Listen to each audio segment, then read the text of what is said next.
আমি আমার জীবনের অভিজ্ঞতা দিয়ে বলছি, আমি 21 বছর বয়সে বিয়ে করেছি। 21 বছর বয়স পর্যন্ত আমি 1 গ্লাস দুধ খেতাম। গ্লাসটা এত বড় ছিল, তাহলে কয় গ্লাস দুধ হলো? এখান থেকে এত বড় ছিল গ্লাসটা, 1 গ্লাস মাত্র দুধ খেতাম।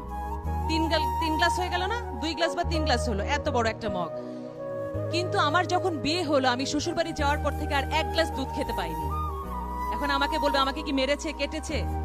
সেটার চেয়ে বড় কথা, সামাজিক ভাবে এমন একটা জিনিস তৈরি হয় বিয়ের পরে মেয়েরা শ্বশুর বাড়ি থেকে ওই যে ফ্রিডম, ওই যে আম্মু আমাকে দুধ দাও, ডিম দাও। ছেলের বউ দুধ খায়, ডিম খায়, কেমন না?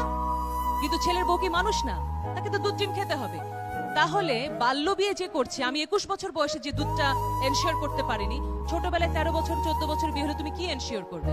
তোমার পেটে হঠাৎ করে বাচ্চা, তুমি তো কিছুই জানো না, হঠাৎ করে বাচ্চা আসলো, তোমার বাচ্চার সমস্ত নিউট্রিশন নিয়ে গেল, তোমার পেটে তোমার বাচ্চা হলে গেল তোমার শরীরের শত্রু। কিন্তু এই শিশুটার তো কোনো দোষ নেই, দোষটা কার? আমি বলবো তোমার। তোমাকে শুধু বুঝতে হবে মা, যে আমি 18 বছরের আগে বিয়ে করব না, একটু বুঝেছো? আচ্ছা, 18 বছর হলেই বিয়ে করবে কে কে দেখি, সাথে সাথে অন স্পট, বার্থডে দিন, বিয়ের দিন না? আচ্ছা, ভেরি গুড। 18 কারণ তোমাদেরকে নর্থ সাউথ যেতে হবে, বিয়ে করে ফেললে কিন্তু আবার কি বলবে যে তোমার স্কলারশিপ ক্যান্সেল হয়ে যাবে। সুতরাং আসলে বিয়েটা কিন্তু জীবনের খুবই গুরুত্বপূর্ণ একটা দিক। কারণ কি, বিয়ে কি জানো? বিয়ে হচ্ছে জীবনের দ্বিতীয় জন্ম। প্রথম জন্মে কিন্তু আমরা বাপ মা সিলেক্ট করতে পারি না। আমি হঠাৎ করে বললাম আমি গহর রিজভির মেয়ে হতে চাই, আল্লাহ আমাকে গহর রিজভির মেয়ে করে দিল, সম্ভব?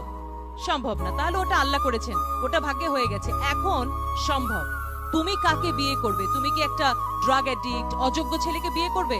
তোমার সন্তান হবে একেবারে রুগ্ন, এবং তোমার সোসাইটিতে কোনো অ্যাকসেপ্টেন্স থাকবে না, সবকিছু নষ্ট হয়ে যাবে। অথচ মেয়েরা কি করে?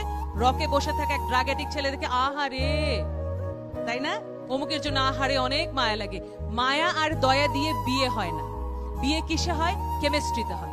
তুমি যেমন যোগ্য, সেই রকম যোগ্য একটা ছেলে তোমার পাশে আসবে, তুমি তাকে উইন করবে, সে তোমাকে উইন করবে। আমার স্বামী আমার জন্য আইর মাছ রান্না করে এবং সে পৃথিবীর শ্রেষ্ঠ কুক, তাতে করে কি কম পুরুষ হয়ে গেল? না। কিন্তু স্বামী স্ত্রী দুজন দুজনকে এইভাবেই সাপোর্ট করবে।